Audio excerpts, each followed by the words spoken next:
Assalamualaikum warahmatullahi wabarakatuh. Perkenalkan, nama saya Koni Atus Saadah dari Prodi Matematika Universitas Ahmad Dahlan, Yogyakarta. Dalam video ini saya akan menjelaskan tentang graf pohon dalam mata kuliah Matematika Diskrit untuk memenuhi tugas UTS saya pada semester ini. Yang pertama-tama, saya akan menjelaskan tentang definisi pohon. Pohon ini adalah pohonnya informatika. Pohon yang kita maksud di sini adalah graf yang tidak berarah, yang terhubung, yang tidak mengandung diskrit. Cirinya adalah harus tidak berarah, kemudian dia harus berhubung dan tidak boleh mengandung sirkuit. Contohnya, pada graf pertama dan kedua ini, itu adalah pohon karena tidak ada sirkuit di dalamnya dan mereka saling terhubung. Sedangkan pada graf ketiga ini bukan pohon karena mengandung sirkuit. Nah, pada graf keempat bukan pohon juga karena tidak terhubung. Selanjutnya, selain istilah pohon, kita ada istilah lain yaitu hutan atau forest. Hutan yang kita maksud di sini adalah sekumpulan pohon yang saling lepas atau mereka tidak terhubung dengan sisi apapun, atau juga bisa dikatakan dalam bentuk graf yang tidak terhubung dan tidak mengandung sirkuit. Setiap komponen di dalam graf terhubung tersebut adalah pohon. Jadi boleh dalam bentuk graf tidak terhubung, tetapi setiap komponen di graf tersebut haruslah pohon itu sendiri. Seperti contoh di bawah ini. Graf di bawah ini adalah hutan yang terdiri dari 3 buah pohon. Nah, selanjutnya kita akan membahas sifat-sifat pohon. Pertama, misalkan sebuah graf G yang di dalamnya ada surface dan edge atau simpul dan juga sisi adalah graf tak berarah sederhana dan jumlah simpulnya n, maka pernyataan ekuivalennya adalah yang pertama, misalkan sebuah graf G yang di dalamnya ada vertex dan edge atau simpul dan juga sisi adalah graf tak berarah sederhana dan jumlah simpulnya n, maka pernyataan ekuivalennya adalah pertama, G adalah pohon.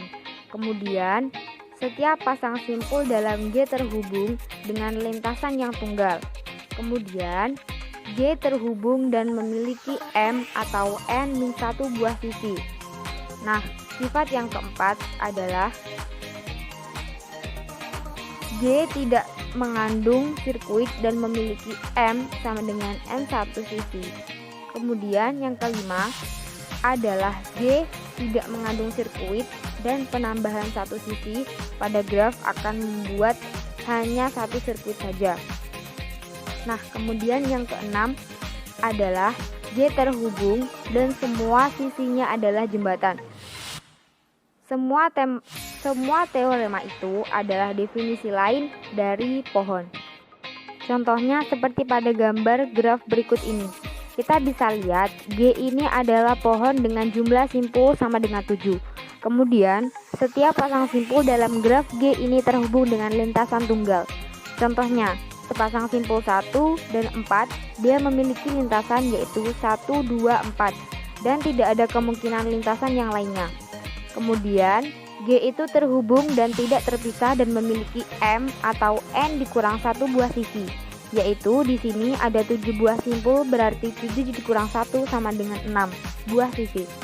Kemudian yang keempat, G tidak mengandung sirkuit dan memiliki M atau N dikurang 1 buah sisi. Ya, kita bisa lihat tidak ada sirkuit di sini. Kemudian, G tidak mengandung sirkuit dan penambahan satu sisi pada graf akan membuatnya hanya satu sirkuit saja.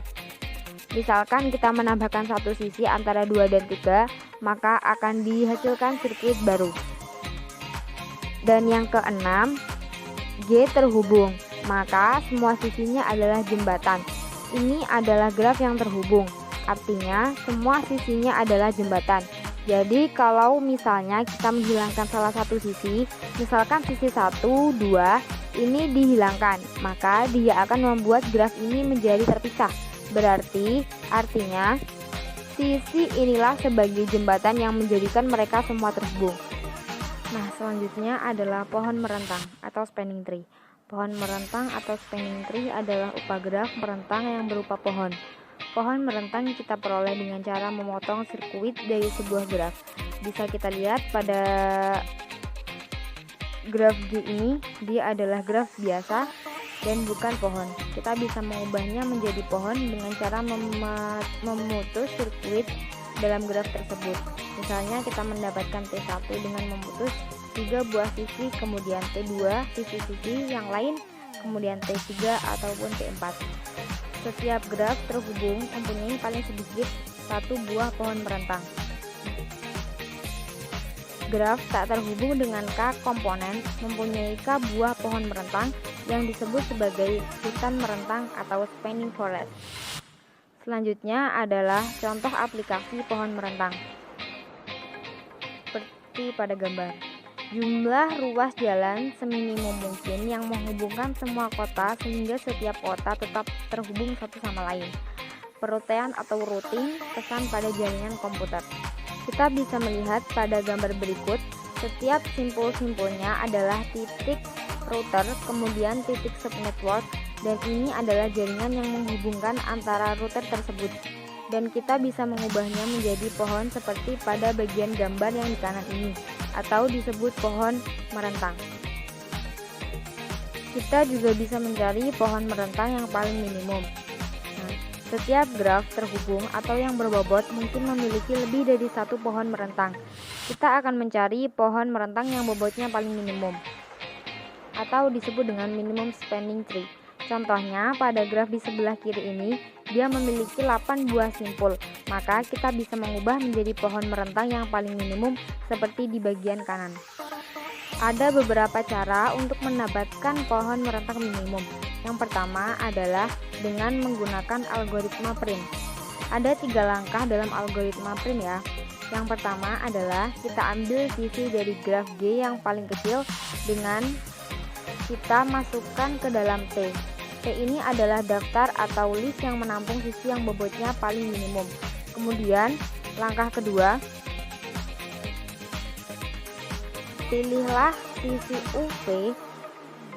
Lalu langkah yang ketiga adalah mengulangi langkah kedua sebanyak N-2 kali.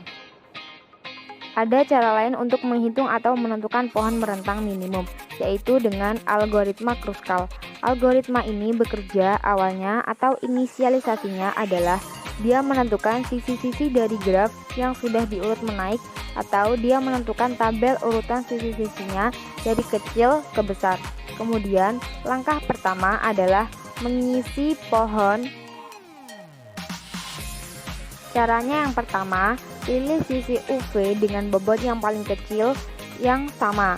Kemudian langkah ketiga adalah mengulangi langkah kedua sebanyak N dikurang 1 kali. Selanjutnya adalah jenis-jenis pohon graf. Jenis-jenis pohon graf yang pertama adalah pohon berakar, yang kedua adalah pohon terurut atau ordered tree, yang ketiga adalah pohon n-ary, yang keempat adalah pohon biner, yang kelima adalah pohon biner seimbang. Yang pertama adalah pohon berakar atau rooted tree. Pohon berakar atau rooted tree adalah pohon yang satu buah simpulnya diperlakukan sebagai akar dan sisi-sisinya diberi arah sehingga menjadi graf berarah, dinamakan pohon berakar. Contohnya, pada graf yang di sebelah kiri ini adalah pohon berakar, yaitu akarnya adalah A yang akan memiliki arah ke simpul-simpul yang lainnya.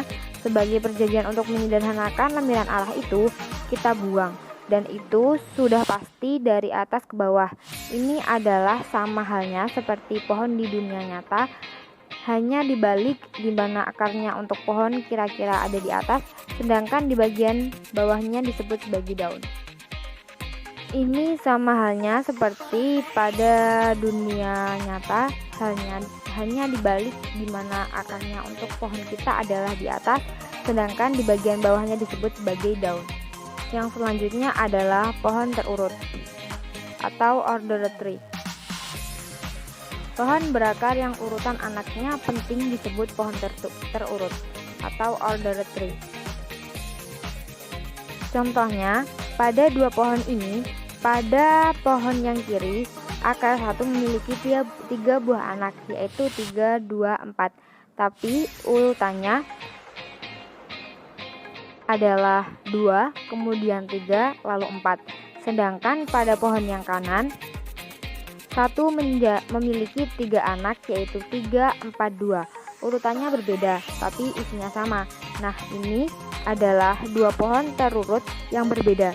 Contoh penerapannya adalah seperti silsilah keluarga yang menunjukkan urutan anak ke-1, 2, 3, hingga 4.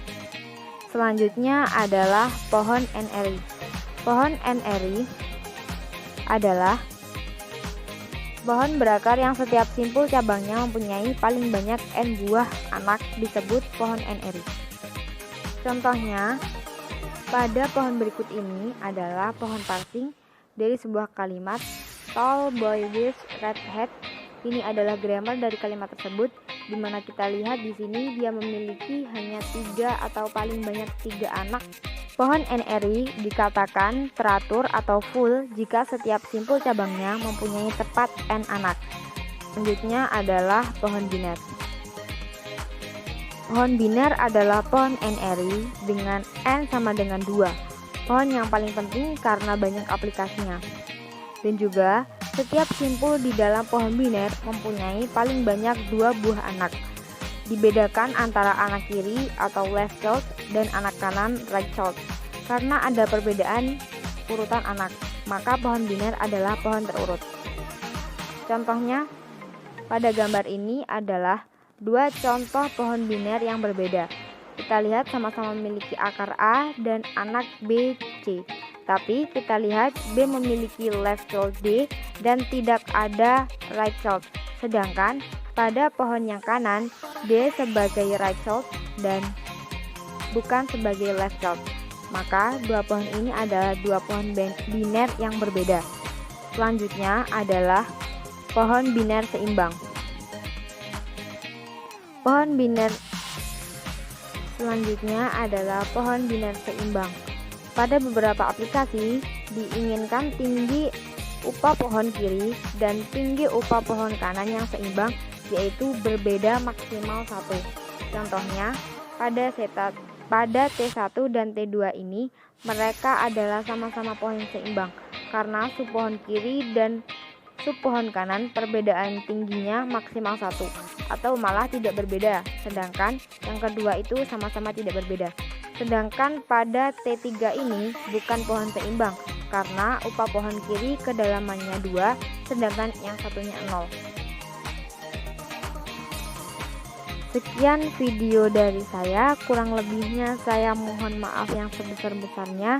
Terima kasih atas perhatiannya. Wassalamualaikum warahmatullahi wabarakatuh.